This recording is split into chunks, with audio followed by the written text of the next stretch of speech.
Yes, guys, welcome back to the Cannon podcast. How are you? I hope you're doing very, very well. If you're watching us on YouTube, make sure to smash the like button. Why do people say smash the like button? Not just You press it. smash, you smash your screen, you break your screen, You break your but you screen, like you reach in, and you that's press how that you like do button. it Okay. specifically. Yes, yes. So You if I smash smash the my like screen button. right now, I could touch you, Bhavs. That That is how the internet works. Pause. Anyway, moving forward. If you're watching us on YouTube, make sure to smash the like button, subscribe. We're also available on Spotify and Apple, all that good stuff. But we are back. We're here talking Arsenal. Arsenal return to the Emirates Stadium tomorrow night against Bayer Leverkusen. How exciting, boys. yes. Will you be there, Babs? Amazing. I mean, I should be there. Yes, I should be there. What do you mean you Basically should be every there? every Arsenal game. You know, if I'm not an Arsenal game now, it feels wrong. But yeah, I should be there. What do you mean you should be? What do you mean? I should be at the Emirates Stadium. Yes, So you will be? I should Why not will? because I should be.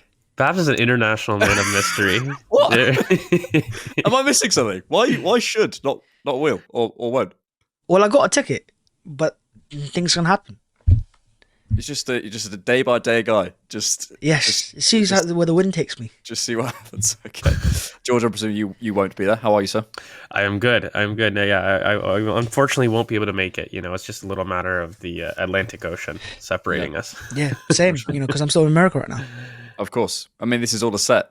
It could This be is just bad. a green screen. You're a mystery. It's all a mystery. George, when you come into London, we need you here. That's a good question. I mean, look, if we do something special next season, I can maybe sort something for the parade. You know, What about a Cannon TDK Babs live event or like that? Huh? that could twist Surely, my arm. you wouldn't come for the parade, but more for like the final game of the season. Yeah, no, definitely in that case. Yeah. Like I Yeah, wouldn't just come for the parade. Yeah. Like I want to see a game, but Have you ever seen a game live at the Emirates? no, sir. Wow.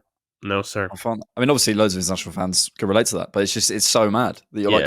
you're so in it. You are Arsenal, but you haven't seen a game. It's crazy. No, it's crazy. It is. And you know what it is too? I think it's because when you're, at least from an international perspective, if you're older, like me, you get to the job point and you can't just start taking vacations when you can. And so every vacation becomes like a planned family event where like you've got the fiance, the girlfriend, whatever, your family. And so it just leads into you having to choose your vacations. But Yeah. Here's the trick: make Arsenal your job, as me and Babs have done. It's what you it's gotta possible. do. You That's what we're doing here. We're going to podcast. business expense. Exactly. Let's jump into it. So, Bayer Leverkusen tomorrow, Wednesday. We're recording this on the Tuesday. I'm really looking forward to the game. I think it'll be an interesting game from a tactical perspective. I think Bayer Leverkusen, I saw the travelling squad. They look pretty strong. So I think they'll probably set up fairly strongly. I mean, we've got this game, the next game, and then we're playing Wolves. So I think we've got to start seeing some serious lineups. Yeah, it's crazy. Babs, I'll start with you. I don't expect to see the likes of Rice and Saka and so on because I think they only arrived at the end of last week. I imagine they'll probably be on the bench and maybe they might get a couple of minutes and stuff. What are you expecting? Sort of, let's just start with the lineup. What you feeling there? I think the main thing we can maybe look to is Calafiori. You know, we saw in the last game against Liverpool that Mikel went for a more experienced route, dropping the likes of Wanyeri and Miles on the bench. So I think we're going to see similar this game. I'm intrigued to see where Havertz plays again. You know, I think actually he was pretty decent midfield against Liverpool. So does he start there again? But I think the main thing will be for Calafiori. You know, and if he does start, we're going to see that chant. You know, I don't know if you guys have seen the chant for Calafiori, but it is a good one. And I'm not doing the chant. George can do it if he wants, and I will join in. But I ain't starting it. But look, I think that'll be the main thing is seeing a debut there. Maybe goalkeeper as well. Will Ramsdale start? Obviously, probably not. But maybe David Raya if he's back in the team. Is he going to keep Carl Hein in there? Just a few little signs there. But if we see the Italian stallion, then I'll be very gassed, and then I will be at the Emirates Stadium. Then you won't. It won't be should anymore. It'll be will. Yeah, George, the goalkeeper position's interesting. I think there was some news today out from The Athletic about Carl Hein. I've been told it's Hein, not from an Estonian person. It's Hein. You're calling Moreno and Hein, you're both calling Moreno. You two are lost causes. I'm just going to call him Carl. Carl, yeah. First name basis. Carl. But there was some news that Carl is heading out on loan to, I think it was Charlton or certainly League One club. There were certainly some conversations from League One clubs. I don't get the sense you were massively impressed with him during pre-season. We had a sort of discussion. We did a rewatch over on the Patreon on YouTube member side, which we looked at the United game in the first half. I didn't hate him. I feel it's more to do with the idea that like David Raya is so good that that's kind of the reference now. It's like any right winger isn't going to be Bukayo Saka. But yeah, thoughts on Karl Hein and sort of how he's been during this preseason. To be fair, also, like I'm basing my opinion because I've seen the U23, so like I've watched Karl Hein for like a while. So I don't think I've seen much different to what I've seen in the U23s. To be fair, he's just a player for me that panics. Not just in terms of in possession, but in terms of even some of his shot stopping. It seems quite hurried, and when he does spill kind of a rebound, it's typically into a danger area. It's not typically away from the goal. And so just some of his goalkeeping fundamentals I find are a little bit things that I don't like. They're not confident. They're not authoritative. In terms of even claiming crosses, he can get swallowed up by teams. He's not early or quick off his line in that sense. I think he's a sweeper keeper, but in terms of him anticipating danger, he is late to situations and he doesn't judge that very well. And I just think that generally speaking, in terms of talents, he's reaching the age where he's now, let's see, is he 22? Yeah. He's reaching the point you have to make a decision. He's no longer a youngster.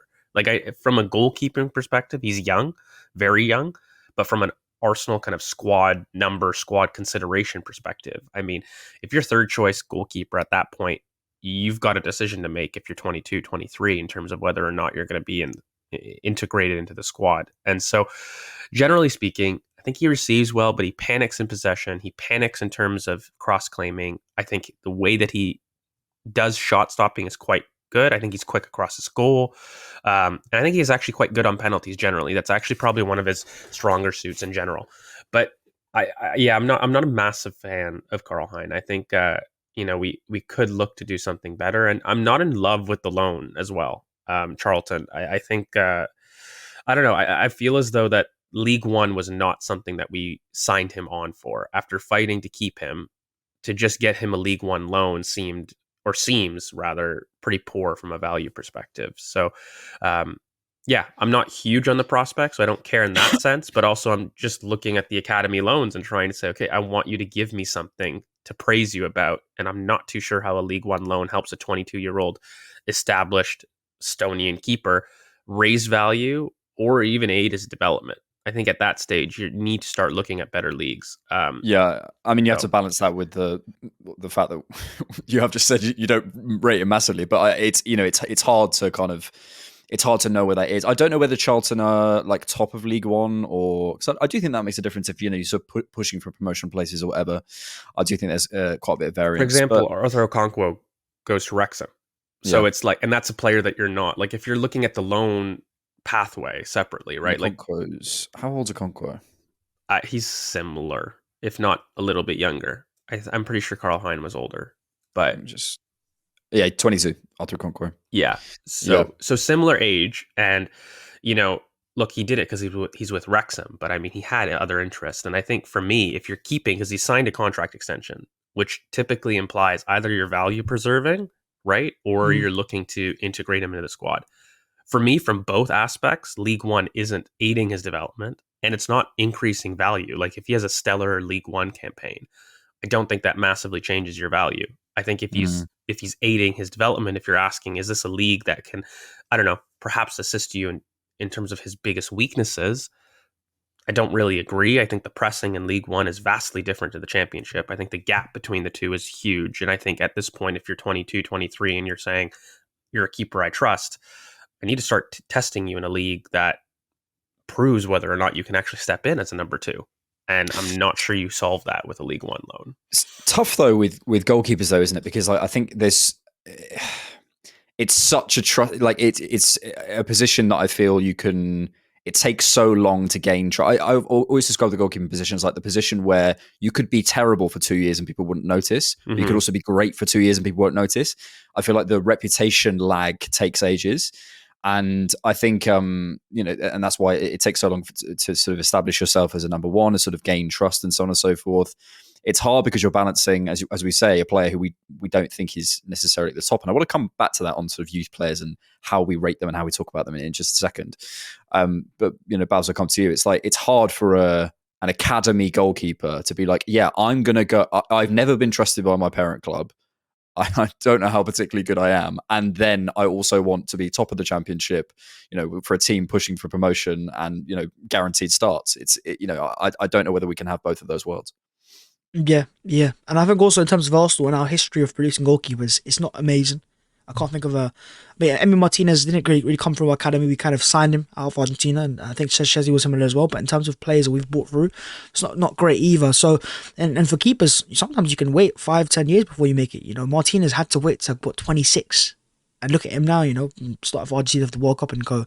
So it takes time. It's a lot of patience. It's very testing mentally as a character as well. And so I think I moved to League One. Again, I agree with you guys. It doesn't make any sense to me whatsoever. And it kind of says to our caliber of goalkeepers that we're producing that, they are League One standard and not, Championship or Premier League. I don't know if I said, I think it's, there's no sense in it. I think what I feel is like it's a compromise between the trust that you're going to give it's also a lack of interest. I think that's what it comes down to. This is what I'm saying. It's an outcome that I'm like, okay, of course you'd want a championship slot somewhere, but what championship club is going to say, okay, yeah, there's a the parent club haven't given you an option. You're 22, you haven't had this sort of experience at this level before. Why should we give you a chance or an option when we probably already got our own guys? I think it's just hard, and that's probably where, because of that, even though he's, Estonia's number one, all that sort of stuff, you probably end up somewhere around League One. I think it sort of makes sense for me. Yeah. I don't know. I mean, I think from both perspectives, look, you re-sign a player, in my opinion, because you see a future, especially a 22-year-old goalkeeper. And you push to do that because there must have been a reason. Whether or not that's you believing he could give you a lot of value, or that's because you believe that there's development. In either scenario, that's you saying that there's a level of quality that you want to keep and you fought to keep that, right?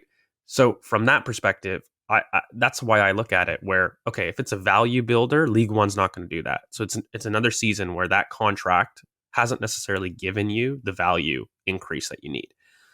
And then from a perspective of development, like League One for me is not going to answer any questions whether or not Karl Hein is ready to step in for 2 to 3 games a season. Beyond what I think of the quality of the player, Arsenal must at some level be in one of those two camps. So when you're looking at the loan market and you're looking at youth and you're looking at youth loans, you need to solve one of those two questions regardless, right? You need to build value if you believe that they're an asset that maybe is not for the first team, but that you want to supply for your academy. And then B, if it's the other way and you're looking at integration, you're just saying, look, this is a player we believe in, but we can't offer him the minutes. Okay, let's put him into a league that solves or at least helps us answer questions that can ask whether or not we can integrate them later. So those are the two things that I think I would look at from academy loans. And we're not going to get 100% hit rate. We're not going to sit there and constantly get the right loan. We're going to have things like Charlie Patino and that entire development. That is fine. Like when you have one or two loans that don't go through and aren't successful, then no problem. But I think like when you have a history of loaning being an issue, I mean, at least for me, and I'll just speak for myself, I'm looking at every loan this season and giving it a lot more criticism because we've said, okay, we've got guys in there. We've done all the context before. We're looking for change. We're looking for evidence of a change. And individually, Charlton is just not a very good sample. It's one data point. Maybe we can have others that are really good, but yeah, it's frustrating, I think, from my perspective, at least. I hear that. I think we're, probably at risk of boring some people with our conversations about the academy. So let's move forward. I also do feel it's hard to have these conversations about young players because there's always the risk of like, why are you right? I have my thoughts on Saladin. I don't think he's right for Arsenal. And I had a lot of people say, why are you coming after? Why are you writing off a young player? It's like, well, at some point you have to give an opinion on the talent, and it feels harsh, but Can I ask you though, maybe a better question is like, how do you define, like, how should the conversation go? When should it stop? And what are the boundaries that in theory you should have on academy youth?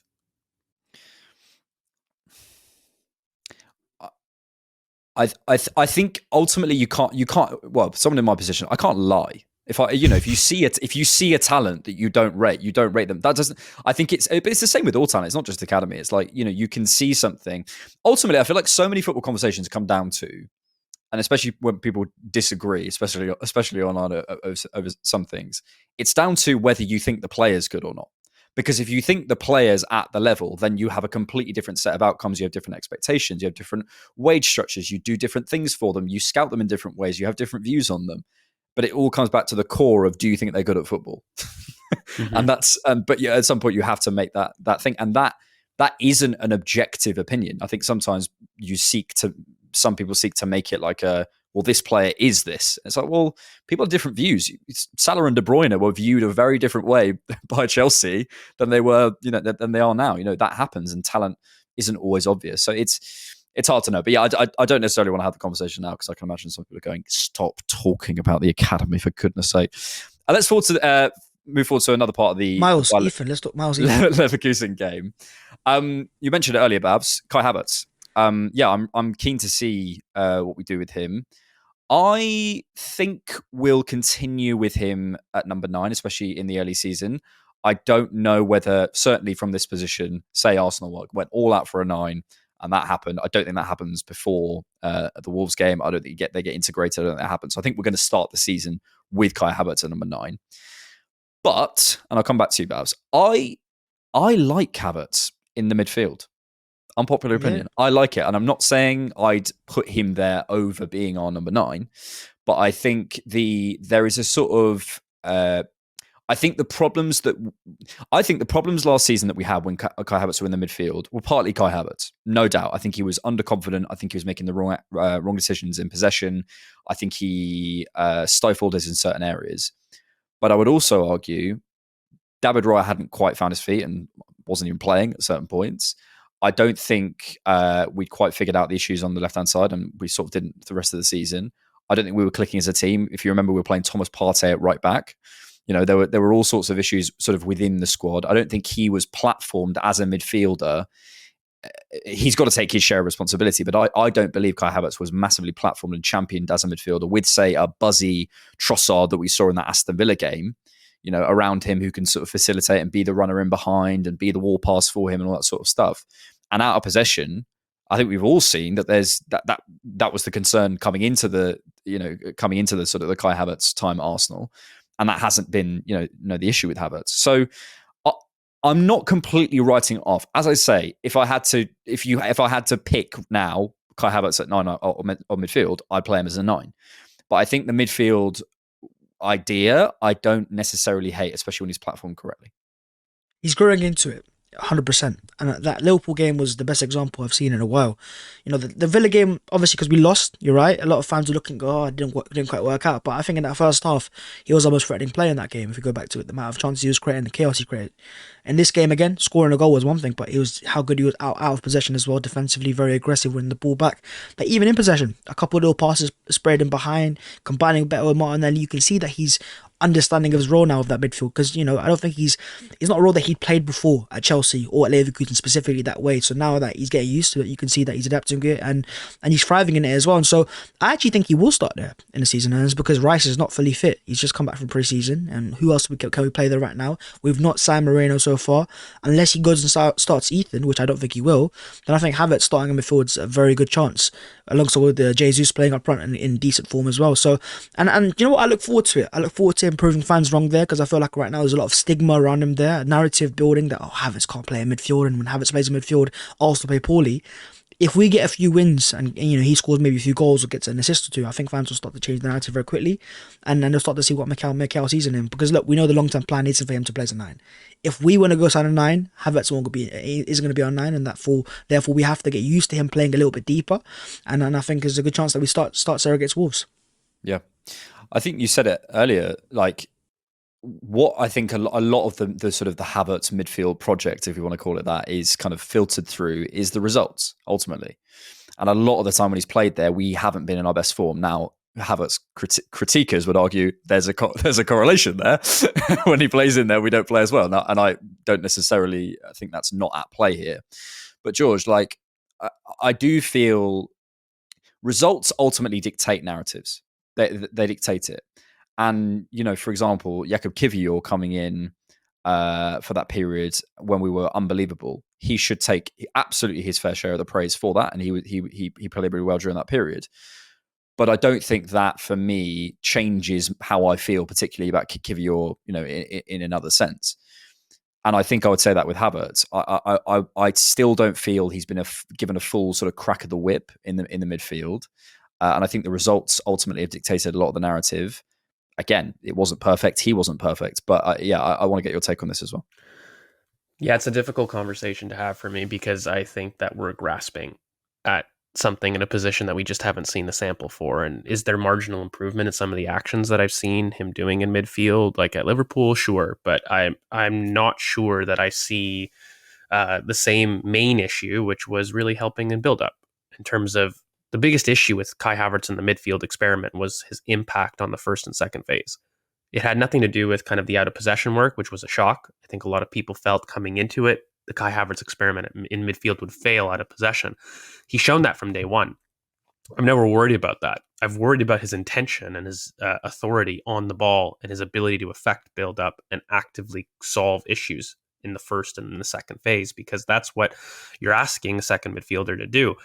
I still haven't seen that answered, but I think you're just seeing a confident Kai Havertz. So in terms of him performing well and doing well, I mean, that tracks for me. And I think he's just on that path. I still don't see him as somebody that can play in midfield unless it's tip of a diamond, which really is in that free form second striker role, which in that sense, he's part of a two striker partnership.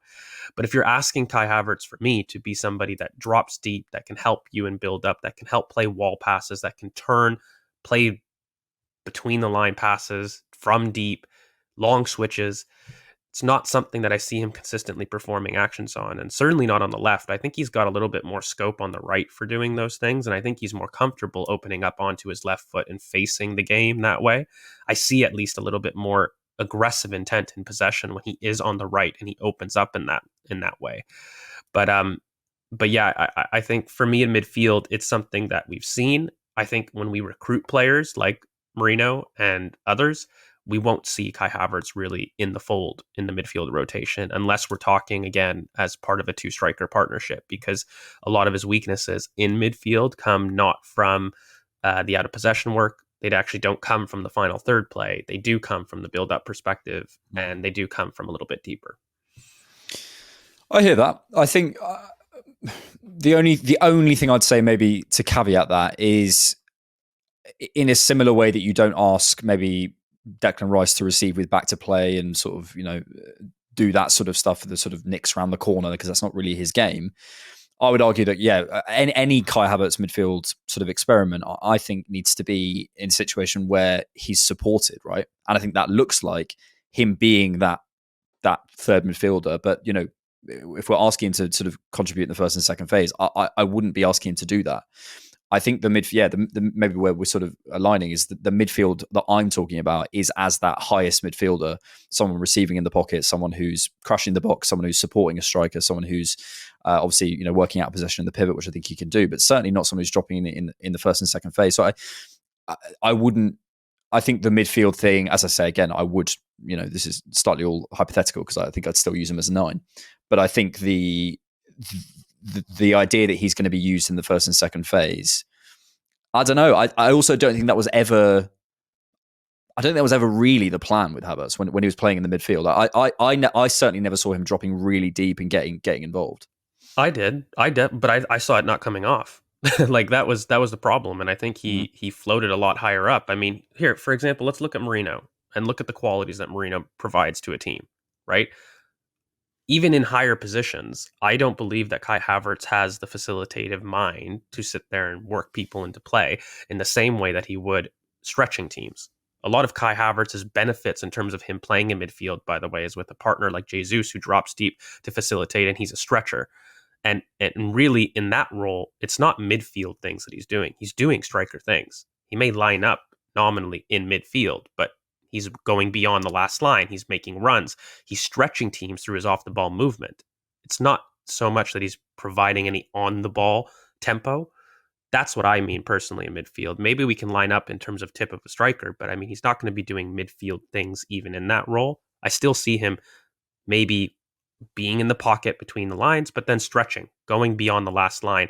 In some of his best midfield performances, even against Villa, I think people quote Villa as probably his best midfield performance of last season, unless you guys disagree, but I've seen that No, I think you're right. quoted wrong. So if you look at that game, what made him potent? It wasn't him on the ball in terms of doing midfield things. What made it was him stretching in those moments and having somebody who dropped deep and then him playing off that to stretch in behind. And in my mind, that's more of a striker task. Maybe he's put on midfield, but it's a striker task for me. I don't know. I don't necessarily agree. I think it was more that others were stretching for. I think in that game specifically, Trossard was stretching the lines for him.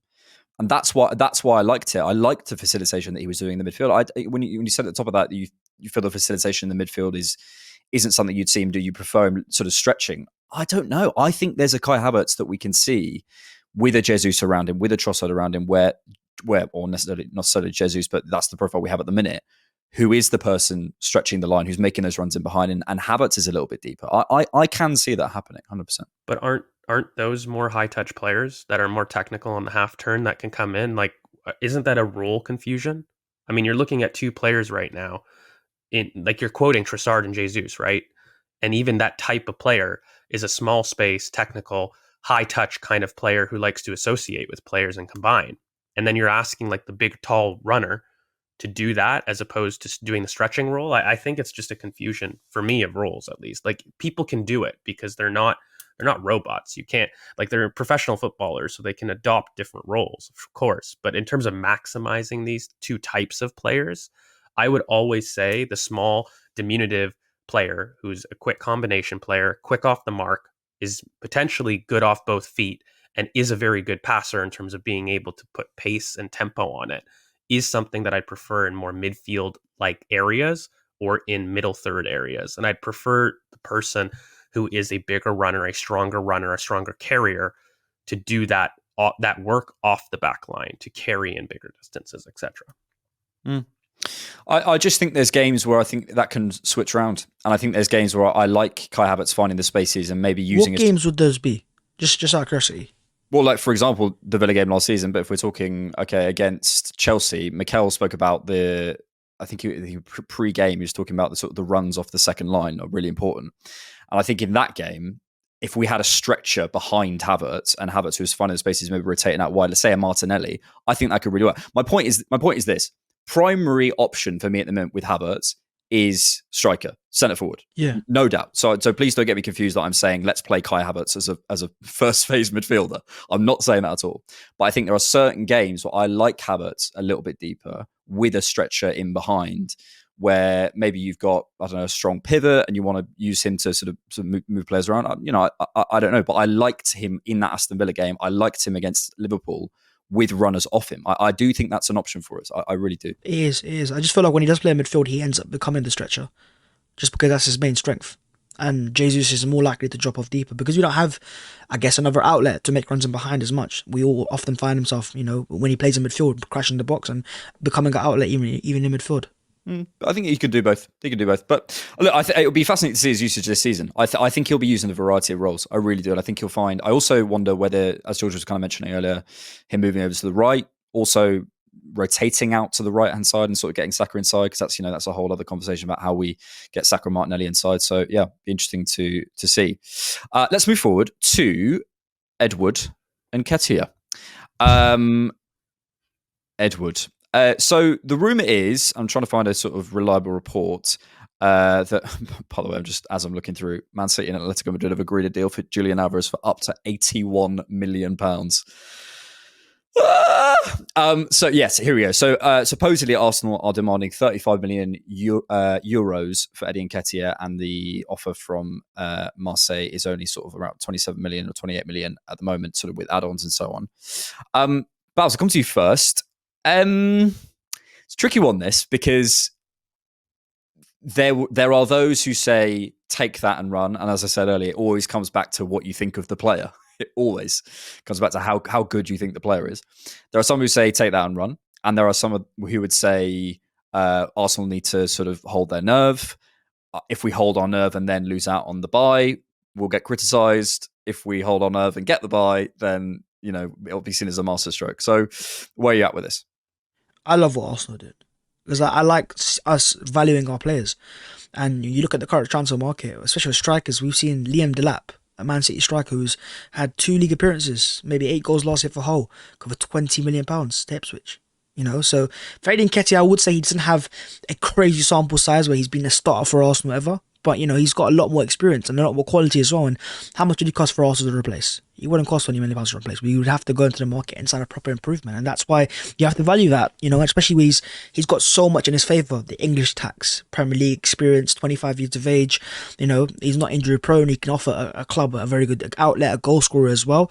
There's a reason why Marseille want to sign him. And I'm actually kind of annoyed that there's not more Premier League clubs after him as well. And I wonder if Bournemouth were to sell Solanke, if they're coming for him, and other clubs like that. And I really hope they do as well, because I think those are clubs that can offer money up front and better amounts as well, and also can demand higher amounts as well. I'd love to see a bidding war. My only concern is I think Eddie's made his mind up. I think he wants to go to Marseille. He probably is the most excited about that project there. And I know it's great for him as a player, but in terms of Arsenal as a club, I'd hold out for our value, and show authority, because it works out better for us. We look at the whole Califuria stuff. If we start to bend to, other teams and their how they wanted to negotiate, then we're going to end up paying crazy sums of money, and we don't do that. Look at Chelsea last year with how they paid for Casado. Was he worth £150 million? Not really. But they ended up paying that. Whereas you look at Arsenal this year paying £34 million for Calafiori, a player that was a star of the Euros, that was a star in the Serie A last year. I'm guaranteeing if Chelsea were after him, they would have paid at least £10 million extra. Just because they're Chelsea. And just because they want to just get the deal done as soon as possible, and fans will go and say, go and make the deal happen, go above and beyond. And like that's just how it works. And everyone's got limited money to just go and throw forwards. I think I love what Arsenal are doing here. Showing authority, showing that this is our play, this is our value. And if you want to give us it, fair enough. And if you don't, we're happy to move on. Yeah, I think it's authority in the market is a nice way of putting it. George Fabrizio says, understand Arsenal want at least £35 million, million euros, plus sell-on clause for Eddie Nketiah. That's why Arsenal decided to reject €27 million proposal from Olympique Marseille, as revealed on Friday. No agreement between clubs so far, and Marseille could now start to look also at new options. Obviously, that will be linked and sort of leaked to Fabrizio. How do you, Bhavs sort of mentioned it there, like how do you see this fitting into the sort of the striker jigsaw, let's put it that way, because I think there is one starting to form in terms of Alvarez moving, in terms of your boy Victor Osimhen, in terms of Dominic Solanke potentially on the move. There's a lot of rumors and sort of things starting to happen in the striker market for big money as well, and big players moving around. How do you see that all sort of fitting together? Yeah, I mean, I think from I guess a PSG perspective, who are one of the big players. You've got Atletico Madrid that are now armed with basically getting Alvarez and selling him a Rogian. I'm going to screw up that name, but it basically knocks out Chelsea in terms of really a big name purchase. I mean, Maresca's coming in terms of basically confirming that Nico Jackson is a striker in terms of how he views it. They've already bought a youth striker, and now they're getting another striker. I mean, I understand that they're a club that has 45 players, so what's 46? But at some point, you do need to carry some logic. So I think that there are moments in the transfer window that open opportunity, and there are definitely times when the market speaks to what is moving. So at one point in the window, it seemed as though that forward signings in general were very, very quiet. I mean, I think we were remarking at the beginning how there was no major signings. And then in the last week, we've got Marojin that are linked, Alvarez that's linked, João Neves has gone to PSG for what was it, 60 million euros, 70 million euros. So you're looking at a market that's opening up, and it's opening up because of the timing in terms of the international tournaments. I think you understand the logic for why it's doing that. I think in terms of Arsenal, and to really answer the question about how the strikers specifically are moving, I think that fundamentally Arsenal will look at a forward marquee and they're going to do something. That is something that I don't doubt. One thing that I consistently doubt, and I may be at opposition with people, is that for me, box efficiency is number one. I think Mikel's been very clear. I want to use that because I think everybody that asks your opinion says, well, it's your opinion. You're one guy on the internet. So I say, okay, let's frame it around the context of what we're being told. And what we've been told for the last 3-4 months is moments, X factor, and box efficiency. What is that package? And I start to paint the picture of potential transfer targets, and I start to say, okay, who fits those and who fits that best? Adrian Neto. Well, it's a joke. You know what? I'm happy you brought that up, because use that as an example, for example. And for me, when I start to see validity, that's how I view the transfer target. I don't look at links, generally speaking. And I would ask you guys, like, do you guys believe in terms of using Mikel Arteta's specific words, that they account for Pedro Neto in terms of his profile. They don't fit for me. He solves other holes. He's not a bad player. It's not a player I would like us to sign, but I'm not sitting there saying that he's a horrible player on the market. He just doesn't sign those specific qualities. And so that's how I like to paint a picture of. That's why I like when I look at Gyökeres, for example, and it's not just Victor Osimhen. It's not a player I would love and have as plan A, but does he solve the hole? Absolutely. And we've done a quick plug in terms of looking at the scouting. That's why I can see that as likely. And that's where I personally develop my likely or unlikely scale in terms of transfer lengths. You look at Gyökeres, of course, Victor Osimhen. Those are players, not just because they're center forwards, but because they carry a level of box efficiency that would solve the biggest problem in terms of Arsenal's attack for me. I think if you're looking at a winger, if we could buy Sadio Mane on the market, if there was a Sadio Mane on the market, I would say that it fixes box efficiency. Like, it doesn't have to be center forward. But I don't believe that there's a winger on the market personally that can solve those things of box efficiency. And I include, by the way, Nico Williams in that. It's a player that I've said how happy I am. So, well, yeah. Sadio Mane on the market, or is that Al Nassr? Okay. Just checking. He hasn't just lost 7 years, has he? Yeah, it's a really fascinating one. I agree with you, George, that we're gonna do something. Okay, hear me out. Imagine this. Listen, and also it's transfers. Sometimes on transfers you get, that's not gonna. I'll stop. Let me dream. It's transfers in a game. Let me enjoy this. Right, imagine this. Arsenal wanted Victor Osimhen all summer.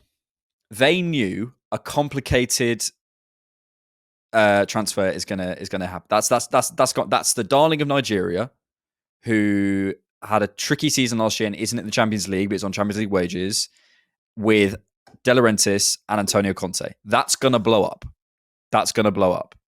Conte comes in. He doesn't want Osimhen and Lukaku, and he wants Lukaku, right?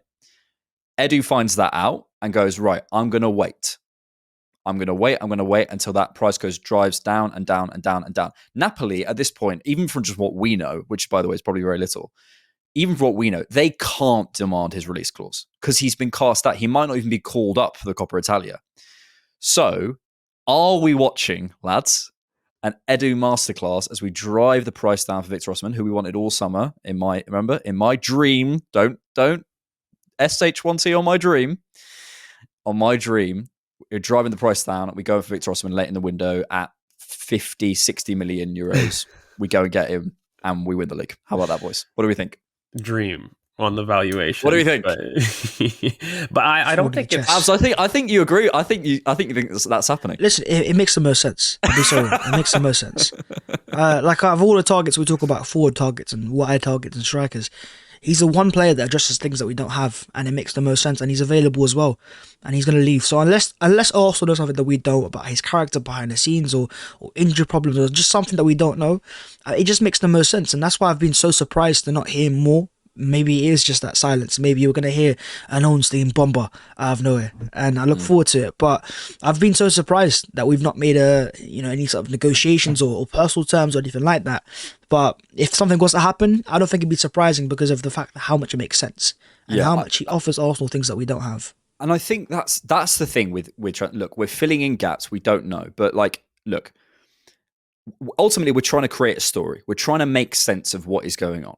And I think it's very hard to argue that Arsenal have wanted another serious big money forward within the last 18 months. Mudryk, we clearly were looking at Isak at one point. I think we're looking at Vlahovic. We were looking at, but this is all pre-Jesus, fine, whatever. I think, obviously we're waiting for Šeško. It's clear we do want another big money forward. I don't think for me, that's not really a debate. That's not, we're happy with our options. We want to do something. We're then selling Eddie Nketiah, and we're letting Reece talk to Leicester, and we've sold Smith Rowe. I appreciate he's more of a midfielder, but can play out wide.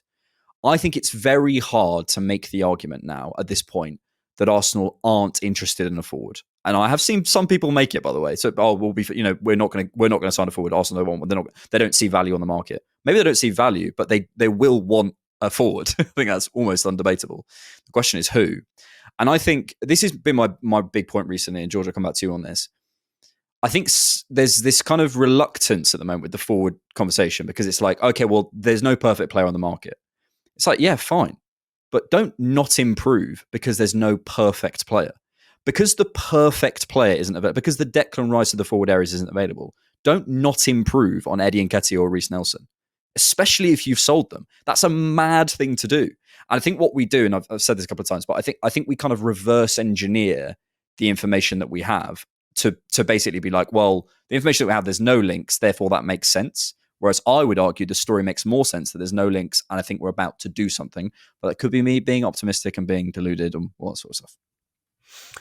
I look at... I am deluded, but not on this.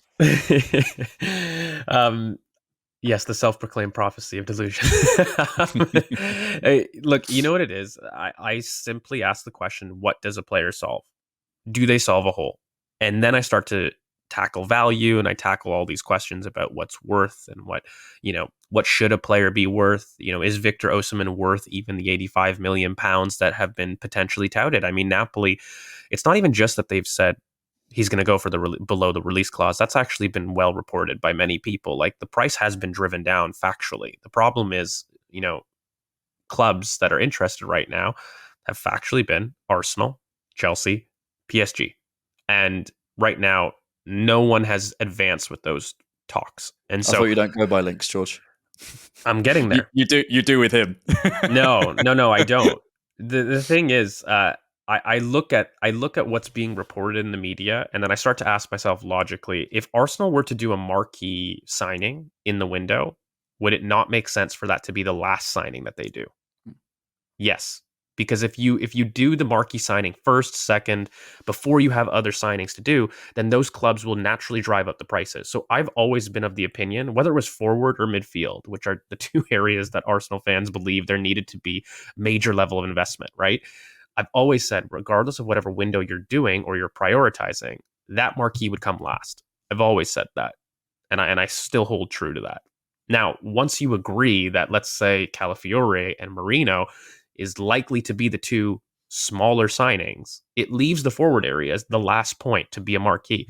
Then you start to ask yourself, what are the available marquees on the market? You start to ask yourself, today is August 6th. The window closes, when does it close? The 30th or the 1st? 31st, something like that, yep. So you've got 3 weeks to essentially find a forward marquee that we're saying is above 50 million pounds that could actually improve us, that has the qualities that Mikel has said. And the list becomes very small at that point. That's my logic for it.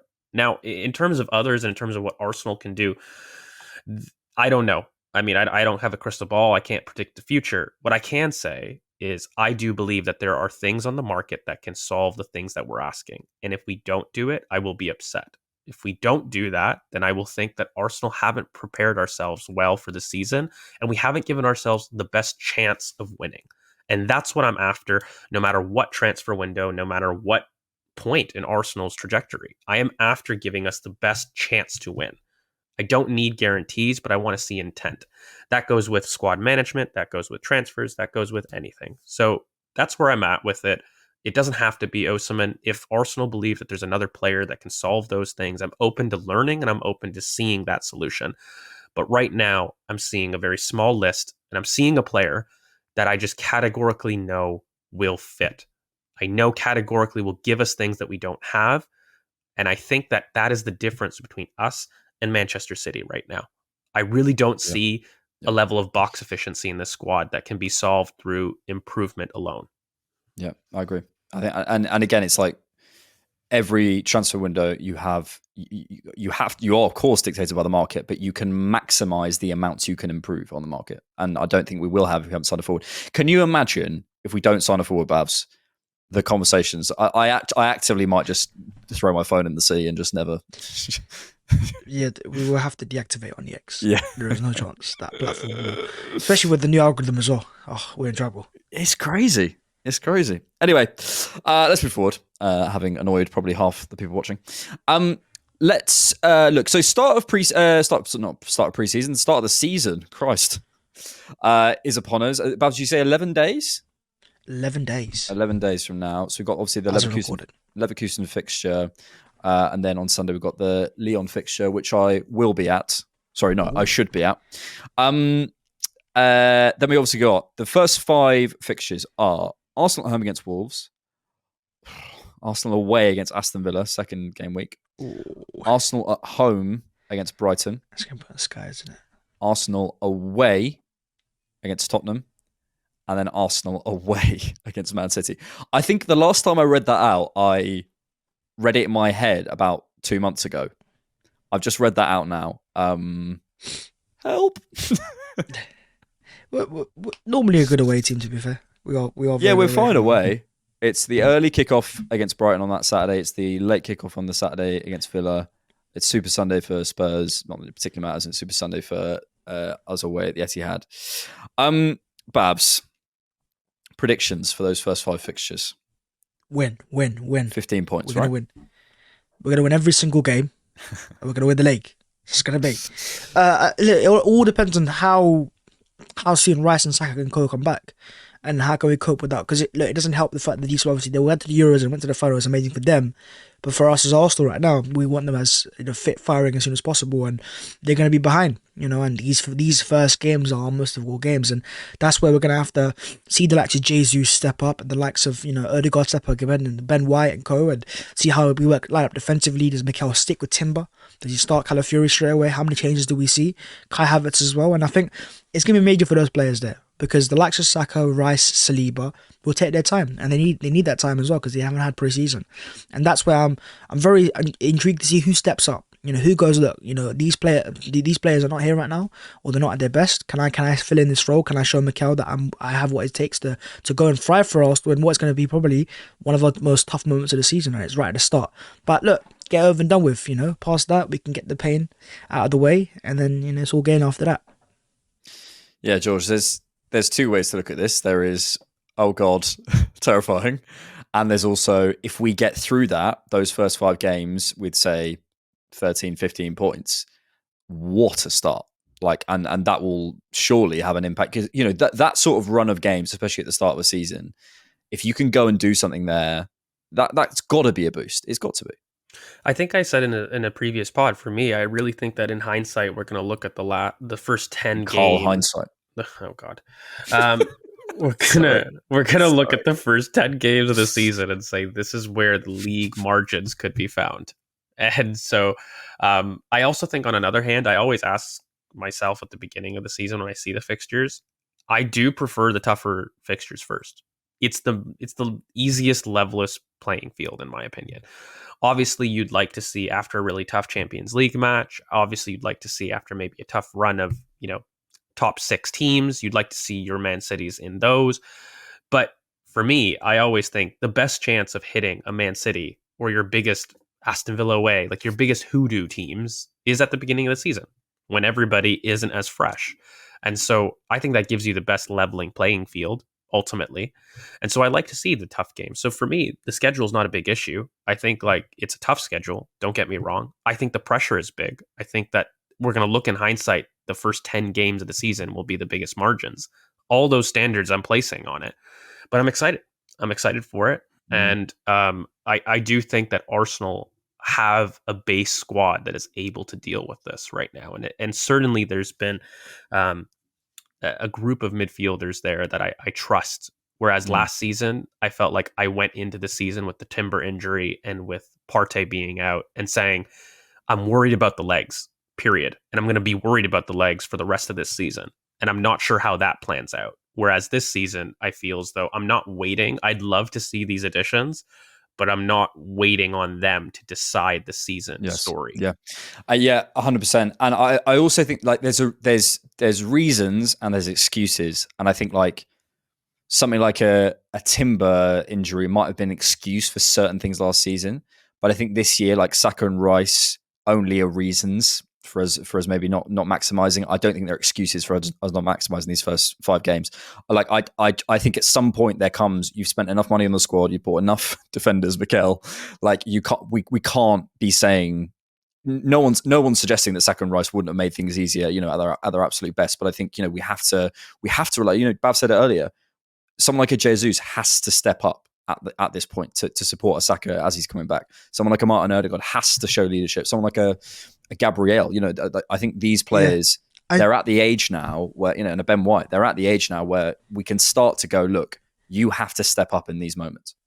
I don't see any weaknesses. That's what I don't see. I don't see no Rob Holdings or Cedric Suarez or Sead Kolasinac. These are all players of high quality that a couple of years ago would have been guaranteed starters. So the fact that we can even say the bench option right now, it just shows how far our squad's come, and that's why I'm very excited to see what happens, because we're going to learn so much straight away, more than 5 things, to be quite honest. More than 5 things.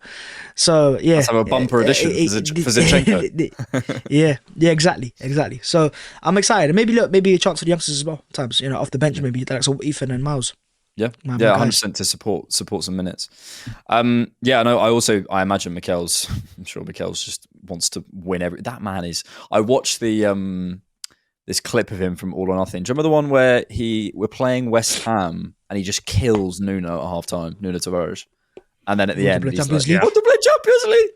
And then at the end he's like, "At halftime, I kill you. Do you know what? You deserve it." He's the best possible psychopath you can meet in life. And I'll tell you, the reason I say that is because, I was given a question by you guys to ask him in the press conference, right, about box efficiency. The reason why I didn't ask him is because I feel like he doesn't want to give anything away. He doesn't want to give anything tactical, anything that anyone can look at that's not, an Arsenal fan and go, oh, hang on a minute, I can learn from that. I could use it for my advantage. And that's why in press conferences he's very, very low key. He'll give you short answers. He gives nothing away. There's very basic PR answers, because I'm sure he's got more complex things he can give to us, but he won't, because he wants to keep it all to himself. Because if the moment he gets it out there, we've got another freak out there who's bold, and he's looking and he's waiting to see how can he pounce on it, and he doesn't want to give nothing away. And that's why I was like, look, I don't want to ask you that question either, because I know that if you won't give me anything anyways, he's too clever for that. And the moment he does give anything away, then I don't want to help Man City whatsoever. It's the tiny advantages, I think. But it's just the intensity. That's why we needed you to ask the question, Bhavs. Yeah. No, but I could. Sounds like an excuse, I just not felt a like reason. when you're in that room, right, you can sense what questions you should ask. Basically. No, I fully get. And you can have all the questions in the world that are all tactical, but you go, hang on a minute, everyone's asking about, this guy's asking about fans, and that guy's asking about hot dogs. If I ask about box efficiency, how does that? It doesn't quite line up. So yeah, you have to be very careful in those environments. But yeah, I just have a feeling he doesn't want to give anything away, and I love that. Yeah, no, I hear that. But sticking with Mikel, I think we'll see us flying out the traps against Leverkusen. I don't see us having any kind of, I don't think we'll see Ethan or Miles again or anything like that. I think we'll be fully formed against Leverkusen and which we Lyon. shouldn't too. I think at this point in the preseason, when you're looking at the Emirates Cup, you're looking at, okay, let's see what your league. We've got to be at the level. We've got to find our level before we go to that Wolves game. That's absolutely understandable, because as we know, it could be the difference. But how? Yeah, just to sort of finish the show. Then we are 11 days away. And we'll start doing our sort of Premier League predictions and stuff. We'll do all that sort of stuff over the next course of the next week, and sort of where we see the season shaping out and all that good stuff. But closing with this on Arteta. It's very hard to ask these questions because there's so many.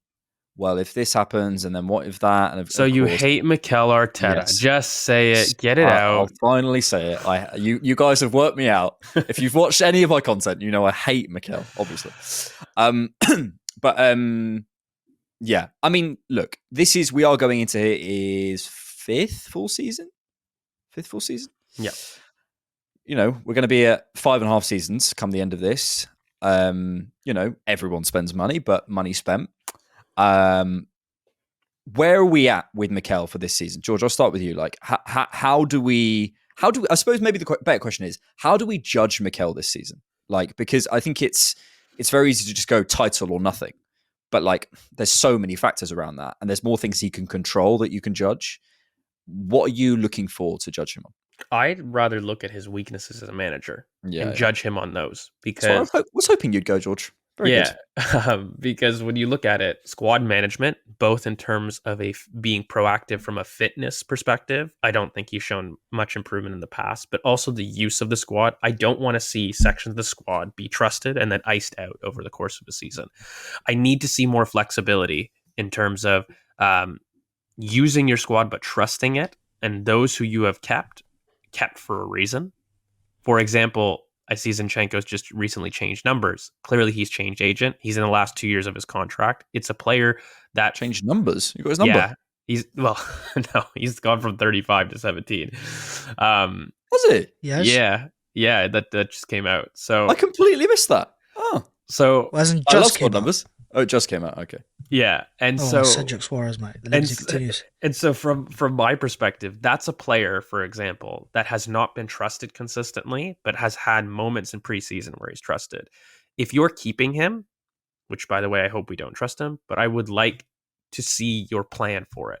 If you don't, then I'd like to see a reason for that. I just find there's been times, for example, in Eddie Nketiah, who's been subject to times of being really trusted in the squad and then doesn't get used for over 6 months when he could have been used. Or there's a Reece Nelson in the squad that, for example, he trusts in certain cameo moments, but then decides to not play for months at end, despite playing really well.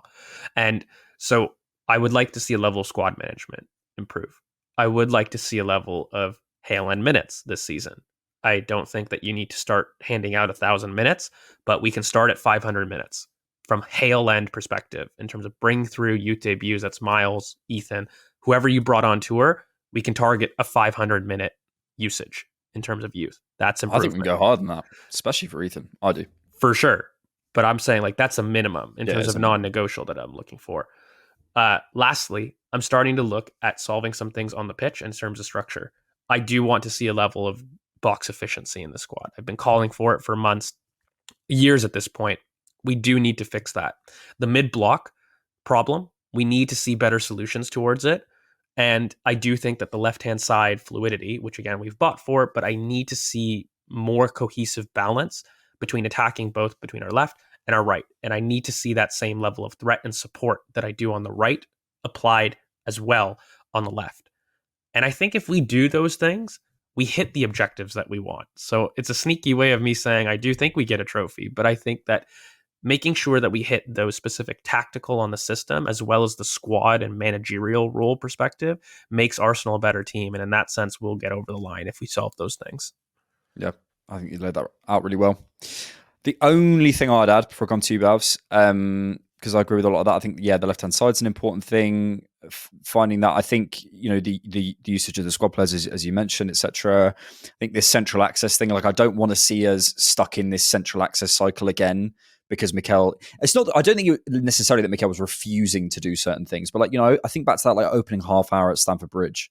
And I'm like, we just never got going. And like, I don't think he did stuff. So he didn't change anything soon enough. And he's got more than enough tools. I think he had tools at the time, to be honest, but he's got more than enough tools to make some changes, move things around, be braver, be a bit bolder, make earlier decisions, all those sorts of things. I would like to see that.